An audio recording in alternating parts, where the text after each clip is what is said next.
नमस्ते देवी और सज्जनो, आशाताईस रेसिपीमध्ये तुमचं खूप खूप मनापासून स्वागत आहे। तर चला मग आजची नवीन रेसिपी सुरू करूया। तर आज मी तुम्हाला आंब्याचा घट्ट आणि बिना मिक्सरचा रस कसा बनवायचा ते दाखवणार आहे। तर बाजारातून आंबे आणले की आंब्याला पाण्यामध्ये असं ठेवायचं आहे। आंब्याला जी पावडर वगैरे लावतात किंवा आंब्याची जी गरमी आहे ती पूर्ण निघून जाते। 2-3 तास आंब्याला पाण्यामध्येच ठेवायचे आहे आणि आंब्याला असं स्वच्छ धुवून घ्यायचं आहे 2-3 पाण्याने किंवा नळाखाली धुवून घ्यायचे आहे। आंब्याला धुतल्याच्या नंतर त्याचे हे नाकानं काढून टाकायचे आहे। वरची साल आहे ती पण काढून टाकायची आहे।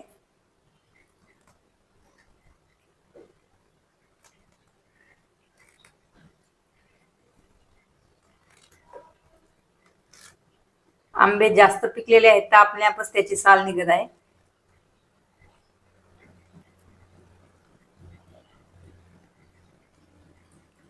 अशा प्रकारे रसामध्ये अजून एक वस्तू टाकली की रस खूप टेस्टी होतो आणि काळा पण पडत नाही। ते मी तुम्हाला समोर सांगते।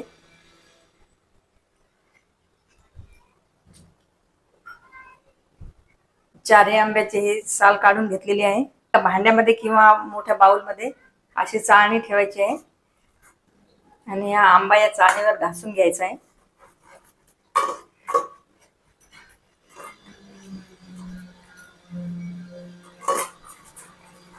त्याच्यामध्ये मिक्सरची गरज पडणार नाही किंवा याला बारीक करण्याची गरज पडणार नाही।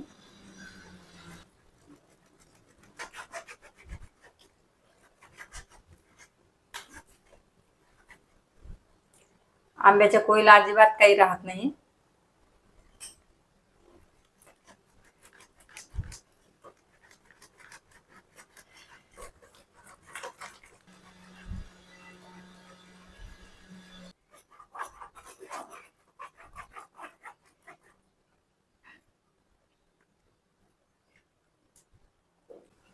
तर बघा एकदम घट्ट असा रस झालेला आहे।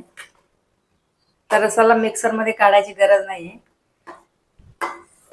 त्याच्यामध्ये टाकायची साखर। साखर तुमच्या गोडाच्या नुसार कमी जास्त करू शकता। मी इथे 2-3 चम्मच टाकलेली आहे।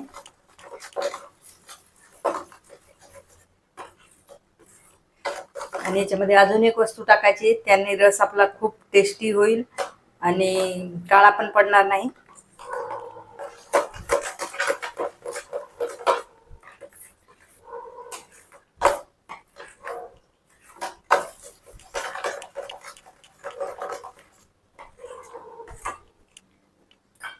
तर इथे घेतलेलं आहे तूप। पण तुपाला असं टाकायचं नाही, तुपाला गरम करून थंड करून टाकायचं आहे। तर इथे मी तूप गरम करून थंड करून घेतलेलं आहे। तर हे याच्यामध्ये 1 चम्मच टाकूया। हे करायचंय मिक्स।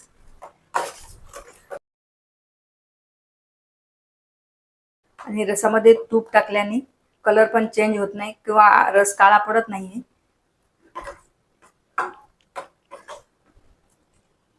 आणि रसाचा टेस्ट पण खूप छान येतो।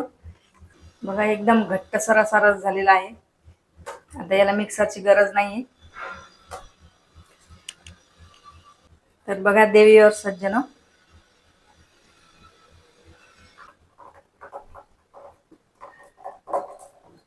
बिना मिक्सरचा आंब्याचा रस कसा वाटला कमेंट मध्ये जरूर सांगा। रेसिपीला लाईक शेअर सबस्क्राईब जरूर करा।